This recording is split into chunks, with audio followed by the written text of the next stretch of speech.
한국에도 군이 민간인을 학살한 역사가 있다. 추석을 맞아 김정호 씨가 부모님의 산소를 찾았다. 정호 씨는 아버지의 얼굴을 기억하지 못한다.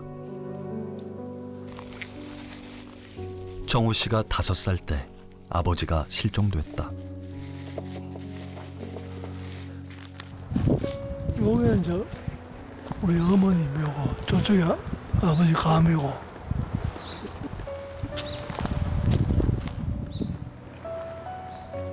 아버지의 무덤은 가묘, 즉 시신을 묻지 못한 빈 무덤이다. 아버지는 1950년 국민보도연맹 사건에 연루되어 경찰서에 끌려간 뒤 실종되었다. 정호 씨는 아버지의 시신조차 찾지 못해 빈 무덤을 만들어 놓고 제사를 지내왔다. 아버지가 이제 가입하게 된 동기는 그 산에서 내려온 사람들이 야간에 내려와가지고 제일 먼저 우리 집에 와가지고 양식부터 먼저 챙겨가는 거예요.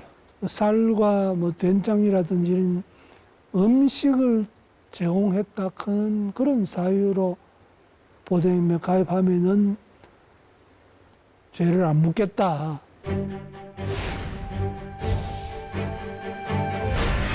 좌우 대립이 극에 달했던 1949년 이승만 정부는 좌익 사범들을 관리하기 위해 국민보도연맹을 창설했다.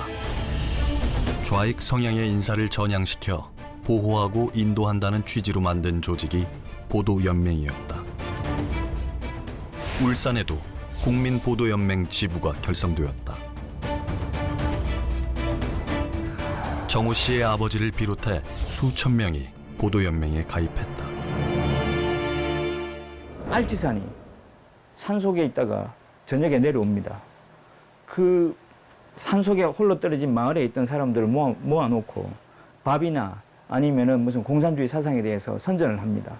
이 마을 사람들이 자기 마을에서 일어난 일을 지서에다가 고발을 합니다. 아, 저녁에 산 사람들이 내려와가지고 이런 일들 했다. 그 마을에 있는 모든 사람들은 국민보도연맹원이 되는 겁니다. 경찰과 면직원들은 보도연맹 가입자 수를 늘리기 위해 무리하게 가입을 독려했다. 18살이던 박재갑 씨는 얼떨결에 보도연맹에 가입했다. 농촌에서 농사를 짓고 이래 사는데 그저 뭐 이래 모임에 나가니까네 다 친구들이고 같이 간 사람들이 보도연맹 가입한 사람들이 여기 이래 이 단체에 가입하면 좋다고 이래 쌓았어. 그 뭐 아무런 그거 없이 그래 가입을 했지. 예. 좋다고 그저 이 말만 해서 그래가지고 가입을 한 겁니다. 다른 사람 다 가입했는데 니는 안 하노? 나도 하려고 니도 해라 해봐 이런 거라. 이듬해 1950년 전쟁이 터졌다. 정부는 국민보도연맹원 일제 검속령을 내렸다. 좌익 인사를 보호하고 인도한다는 취지로 결성된 조직이었으나 전쟁이 터지자 적으로 간주한 것이다. 김필분 씨는 보도연맹원이던 남편이 끌려가던 장면을 지금도 생생히 기억한다. 문을 잠가놓고 못 나가려고 한 거니 강령병이 뒤에 봉창문을 띄고 전면에서 상관이 쓰긴 대로 하지 우리 마음대로 하나 가자. 저거를요 저래 될 줄 모르고 좋아가지고 아이고 우리는 저래 댕기면 며칠 일도 못하고 이랬는데 막 이래 가가 막 좋은 병이 다쳐가 우리가 좀에 막 낫겠다 막 배급이라도 하면 줄란갑다 막 우리 그냥 이랬다 그요 아들 듣고. 울산의 보도연맹원들은 울산 경찰서로 연행되어 조사를 받았다. 이들은 좌익 활동 가담 정도에 따라 A, B, C급으로 분류되었다. 니는 병해지 뭐 했노? 뭐 했는지 1차 조사 한 번은 있었어. 과거에 빨갱이 짓 했던 걸 이야기해라 이런 거죠? 예. 활동 어떤 활동을 했노? 고문도 조금은 있었지. 이쪽으로 뽑혀갑니다. 당시 연행된 보도연맹원이 수천 명. 울산 경찰서에 미처 수용하지 못해서 이곳 농협 창고에 분산 수용했다. 아니 이게 들어서붙지. 그때는 이보다 크게 이래 쭉 있었으니까 창고가. 한 20년 전에 6.25 전에 이제 보도연맹 관련자들이 여기에 이제 전부 다 우리말로 하면 소위 갇혀 있었다가 특히 여기에 있었던 사람들은 강동으로 많이 그 밤에 저 차에 싣고 가가지고 많이 처형을 당했다고 이래 이야기 들었어요. 밤이 되면 경찰이 학살 대상자의 이름을 불렀다. 이름이 불려 끌려나간 사람들은 다시 돌아오지 못했다.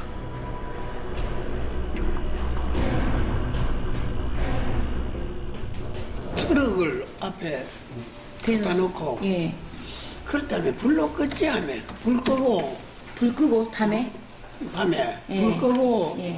호명만 해가지고 호명한 사람만 나오라고 이러니 예. 불을 나가고 튀었다고 이래 생각이 들어요.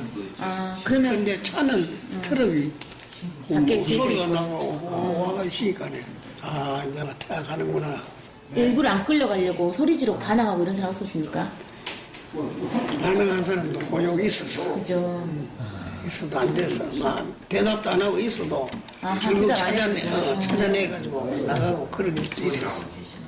화장실 푸는 대로 나가려고 빠진 사람이 있어. 그거를 변수에 빠져가지고 똥덤비가 돼가 그래 그때 죽었어. 같은 마을 보도연맹원 중 가장 어렸던 박재갑 씨는 운 좋게 석방되었다. 함께 끌려갔던 마을 사람들은 대부분 처형당했다. 어머니가 좋아하셨겠네요. 어머니가 살아 돌아왔다고. 말할 것도 우리는 사실로 큰 뺄개이 대인데 저놈들은 뺄개이라고 완전 인정을 하고 우리를 상대를 하는다. 지금은 우리를 위험물로 취급하고 있었거든. 그 말은 사실이죠.